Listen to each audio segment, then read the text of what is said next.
ব্যবসায়ী প্লাস গভর্নমেন্টও সিন্ডিকেটে ছিল, ওইখান থেকে বেরিয়ে আসতে হবে। যে লাউ আমি যখন আসছি জিজ্ঞেস করছি বলছে 100 টাকা, সেই লাউ আজকে 50 টাকা। চিংড়ি মাছ দিয়ে খাবো এবং মনের আনন্দে খাবো। সম্প্রতি সামাজিক যোগাযোগ মাধ্যমে নিত্য প্রয়োজনীয় পণ্যের মূল্য নির্ধারণ সংক্রান্ত তালিকা ভুয়া বলে জানিয়েছেন ভোক্তা অধিকার অধিদপ্তর। এ ধরনের বিভ্রান্তিকর তথ্যের বিষয়ে সতর্ক থাকার অনুরোধ করেছেন জাতীয় ভোক্তা অধিকার সংরক্ষণ অধিদপ্তরের মহাপরিচালক AHM শফিকুজ্জামান। এদিকে বাজার ঘুরে দেখা যায় বৈষম্য বিরোধী ছাত্র আন্দোলনের প্রভাব পড়েছে বাজারে। আগের চাইতে দাম কমেছে নিত্য প্রয়োজনীয় পণ্যের দাম। বাজারে আসা ক্রেতারা জানান, গত সপ্তাহের তুলনায় প্রতিটি সবজির কেজিতে দাম নেমে এসেছে অর্ধেকে। সবজি এখন মানুষের হাতের নাগালে এসেছে বলে দাবি তাদের। বাজার আলহামদুলিল্লাহ ভালোই, কারণ হলো এর একটাই প্রমাণ হলো যে আমার হাতে দেখেন একটা লাউ আর সিসিঙ্গা। এই লাউ আমি কিছুদিন আগে, প্রায় গন্ডগোলে হওয়ার 1 সপ্তাহ 15 দিন আগেও, যে লাউ আমি যখন আসছি জিজ্ঞেস করছি বলছে 100 টাকা। কেনার সাহস হয় না, অত অর্থ আমার ছিল না, কিনি না, খাইনি। সিসিঙ্গা 80 টাকা, সেই লাউ আজকে 50 টাকা। দরকার ছিল না, তারপর একটা লাউ নিছি, খাবো।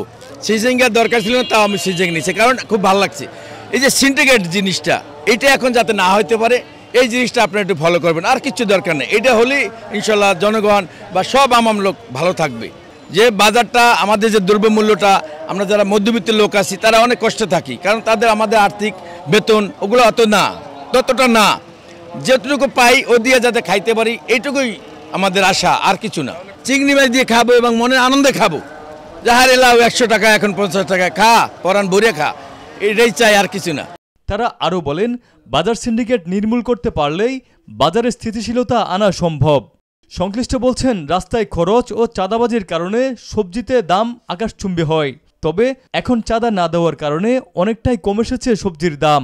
দ্রব্যমূল্যের ঊর্ধ্বগতি ও সাধারণ মানুষের নাবিশ্বাস ঠেকাতে নিয়মিত বাজার মনিটরিং করছেন শিক্ষার্থীরা। এদিকে জাতীয় ভোক্তা অধিকার সংরক্ষণ অধিদপ্তর ঢাকা জেলার সহকারী পরিচালক মোহাম্মদ আব্দুল জব্বার মন্ডল বলেন, পাইকারি বাজার থেকে শুরু করে খুচরা বাজার, প্রত্যেকটা বাজারেই আমাদের মনিটরিং এর আওতায় নিয়ে আসতে হবে। তো আমরা কাজগুলো করছি, আশা করি অতি শীঘ্রই এই সকল পণ্যের দাম ভোক্তাগণের ক্রয় ক্ষমতার মধ্যেই আসবে। আলু, পেঁয়াজ, আদা, রসুনের এবং অন্যান্য যে শাকসবজি, সেই শাকসবজিগুলোর দাম আগের দিনের তুলনায় অনেকটা কমেছে। প্রতিটা পণ্যের দাম এখন নিম্নমুখী।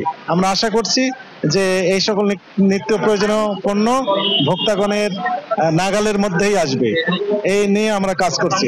পাইকারি এবং খুচরা বাজার তাদের মনিটরিংয়ে রয়েছে। ইতিমধ্যে বাজারে স্বস্তি এসেছে বলে জানিয়েছেন তিনি। অভি আরিফ, ভোরের পাতা।